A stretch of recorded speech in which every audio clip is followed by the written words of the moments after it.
இன்றைக்கு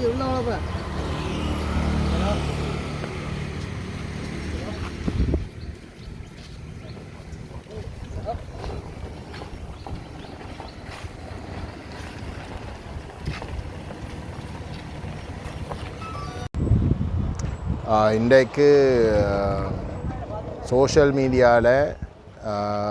நான் பரப்பினதாக தையட்டி விஹாரை இடித்து உடைப்பதற்காக 8ஆம் தேதி பிப்ரவரி மாதம் எல்லாரையும் அழைத்து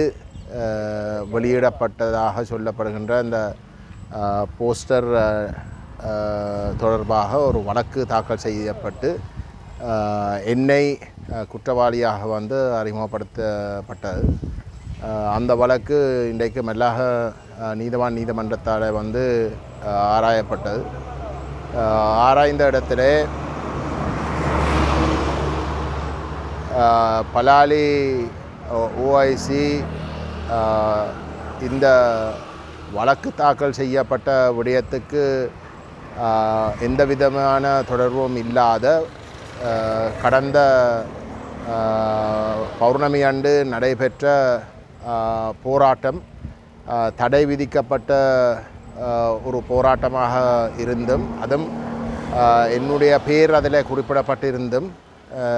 அந்த தடையை மீறி போராட்டங்கள் நடைபெற்றதாகவும் அந்த போராட்டத்தில் வந்து கோஷங்கள் ஒரு இனவாத கோணத்திலேயும் இனங்களுக்கிடையிலே பிரச்சனைகளை உருவாக்கக்கூடிய வகையில் எழுப்பப்பட்டதாகவும் போலீஸாருக்கு எதிராகவும் எழுப்பப்பட்டதாகவும் அந்த வகையிலே அமைதி நிலைமையை குழப்புற வகையிலே நாங்கள் நடந்து கொண்டதாகவும் நானும் அந்த போராட்டத்தில் கலந்து கொண்ட பொதுமக்களும் நடந்து கொண்டதாகவும் அந்த வகையிலே தான் தொடர்ந்தும் இந்த விடயம் சம்பந்தமாக மேலதிகமான விசாரணையை நடத்தி என்னை குற்றவாளியாக ஐசிசிபிஆருக்கு கீழே கூட இப்படிப்பட்ட செயல்பாடுகள் மீறின ஒரு நிலையில் வந்து குற்றவாளியாக்கி தான் இந்த விஷயத்தை தொடரப்போவதாக சொல்லியிருந்தார். அது மட்டும் இல்லாமல் வந்து இந்த சோஷியல் மீடியாவில் நான் வெளியிட்டதாக குற்றச்சாட்டப்படுகின்ற அந்த தையட்டி விஹாரை உடைக்கிறதுக்குரிய அந்த பதிவு உண்மையிலே யாரால் வெளியிடப்பட்டதென்ற விஷயங்களை ஆராய்வதற்கும் அனுமதி கேட்டு இந்த வழக்கை இன்றைக்கு அவர் முன்மொழித்தவர். அப்பொழுது என் சார்பிலே சட்டத்தட்டி மஹிந்தன் அவர்கள் கலந்து கொண்டு அந்த வழக்கு தாக்கல் செய்யப்பட்ட சோஷியல் மீடியாவிலே நான் வெளியிட்டதாக சொல்லப்படுகின்ற அந்த விடயத்துக்கும்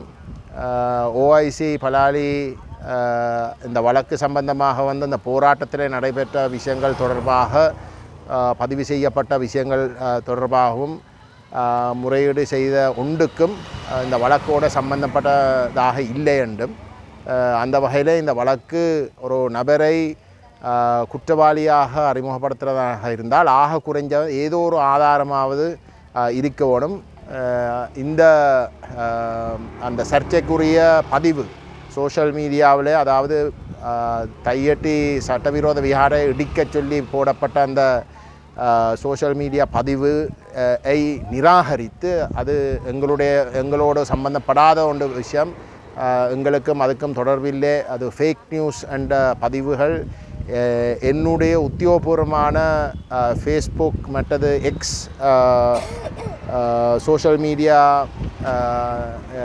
தளங்களிலே வந்து வெளியிடப்பட்டு இருந்தும் அது 3ஆம் தேதி, அதாவது இந்த போஸ்டர் 2ஆம் தேதி இரவு வெளியிடப்பட்டது. 3ஆம் தேதி காலையிலே வந்து நான் அதுக்கு மங்களுக்கும் இடையில் என்னுடைய உத்தியோகபூர்வமான சோஷியல் மீடியா தளங்களிலே வந்து நிராகரித்திருக்கவும் இந்த வழக்கு எத்தனையோ நாட்களுக்கு பிறகு எந்த விதமான விசாரணையும் இல்லாமல் வந்து எந்த விதமான ஆதாரமும் எனக்கு எதிராக இல்லாமலும் வந்து தாக்கல் செய்யப்பட்டிருக்கு. அது மட்டுமல்ல, இன்றைக்கு நீதிமன்றத்தில் வந்து போலீஸ் செய்த முறைப்பாடுகளுக்கும் இந்த வழக்குக்கும் இடையில் எந்த விதமான தொடர்பும் இல்லை. ஆகவே இந்த வழக்கு நிராகரிக்கப்பட வேணும், இது வாபஸ் பெற வேணும், அல்லது நீதிமன்றம் வந்து இதை நிராகரிக்க வேண்டும் என்று கேட்டிருந்தது. அந்த வகையில் இந்த விஷயங்களை ஆராய்வதற்கு வந்து மே மாதம் 28ஆம் தேதிக்குரிய 6ஆம் மாதம் 26ஆம் தேதி 6ஆம் தேதிக்கு வந்து தவணை சென்றிருக்கு. அத்தோடு எனக்கு பர்சனல் பேலில் வந்து 1 லட்சம் ரூபாய்க்கு பிழை வழங்கப்பட்டிருக்கிறது. நான் சட்டத்தரணி கந்தசாமி மஹிந்தன். இன்றைய தினம் கௌரவ பாராளுமன்ற உறுப்பினர் கஜேந்திரகுமார் பொன்னம்பலம் அவர்களுக்கு எதிராக சமூக வலைதளங்களின் ஊடாக பொய்யான செய்தியொன்றை பரப்பி இந்த மக்களை அணிதிரட்டி இந்த திசவிகாரையை உடைக்கின்றது தொடர்பான ஒரு விளம்பரம் மேற்கொள்ளப்பட்டமை சம்பந்தமான ஒரு வழக்கு இன்றைய தினம் கௌரவ மல்லாக நீதவான் நீதிமன்றத்திலே எடுத்துக்கொள்ளப்பட்டது. அந்த சந்தர்ப்பத்திலே குறித்த வழக்கின் வழக்குத்துடனான பலாலி போலீஸ் நிலையத்தினுடைய பொறுப்பு அதிகாரி குறித்த வழக்குடன் தொடர்பற்ற பல்வேறுபட்ட விடயங்களையும் குறிப்பிட்டு அது தொடர்பாக விசாரணைகள் மேற்கொள்ளப்பட வேண்டும் என்றும் அது தொடர்பான விடயங்களை குறிப்பிட்ட பொழுது நான் எமது கௌரவ பாராளுமன்ற உறுப்பினருடைய சட்டத்திறனியாக குறித்த விடயங்களை கௌரவ மன்றத்துக்கு சுட்டிக்காட்டி இந்த வழக்கு முகத்தூரளவத்திலேயே தள்ளுபடி செய்யப்பட வேண்டும் என மேற்கொள்ளப்பட்ட விண்ணப்பத்தினையும் பரிசீலித்த கௌரவ நீதிபதி அவர்கள் குறித்த விசாரணைகள் தொடர்ந்து மேற்கொள்ளப்படுகின்ற காரணத்தினால் கௌரவ பாராளுமன்ற உறுப்பினர்களை 1 லட்சம் ரூபாய் பெறுமதியான சொந்த பிணையில் விடுவித்ததுடன் எதிர்வரும் 6ஆம் மாதம் 26ஆம் தேதிக்கு இந்த வழக்கினை தவணை இடப்பட்டுள்ளது.